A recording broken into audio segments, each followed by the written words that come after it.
Today we are making homemade granola with chia pudding. Lately I've really been enjoying making breakfast and I've been making this recipe on repeat. We'll start today by prepping our granola and putting it in the oven to cook, and then we'll also prep our chia pudding. So let's get started with making our granola now. There's really only one step for making this granola, which is mixing in all your ingredients together in a bowl. So I'm going to start with 2 cups of old-fashioned oats. I'm also going to add 1/3 a cup of slivered almonds.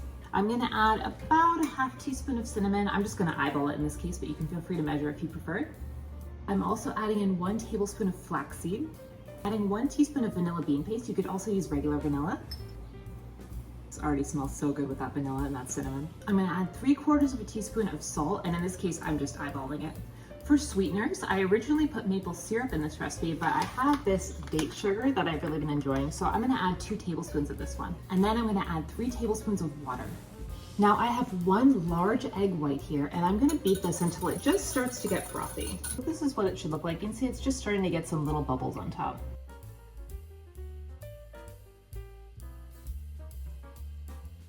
Now I've preheated my oven to 350 degrees Fahrenheit, and I have a parchment lined baking sheet, and I'm just going to pour all of that mixture right onto the baking sheet. I've spread this all out in the pan, and you'll notice that I've intentionally left some spaces in the middle here. I didn't squish everything in together. The reason for that is that I want to make sure that as this is toasting, we get lots of brown crispy edges, so this will allow more air to circulate. I've put our granola into the oven, and it's going to bake for about 20 to 22 minutes. I'm not going to stir it halfway. I just put it in and leave it alone, and then once I pull it out, we'll also let it set, and that's what's going to form those beautiful crumbles. And now that our granola is baking, we can start making our chia pudding.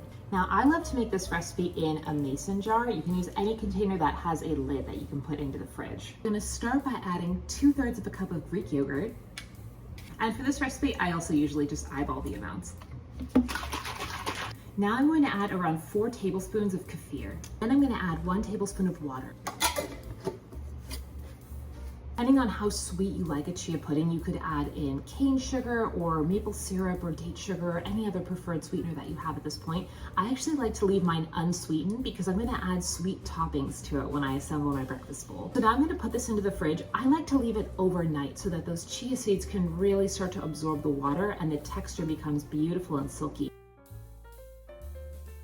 Now that the granola is out of the oven, it's important to let it cool. I've taken some out and put it on a plate because I wanted to show you the texture of this. The egg white gives it this beautiful, light, crunchy, crispy texture, and you can see it forms these really lovely little crisps.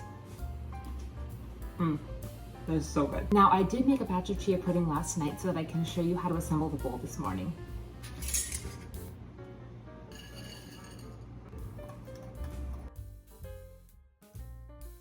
I just love the balance of flavors in this bowl. You have the tanginess of the chia pudding, the sweetness of the fruit, and that warm toastiness that comes from the granola.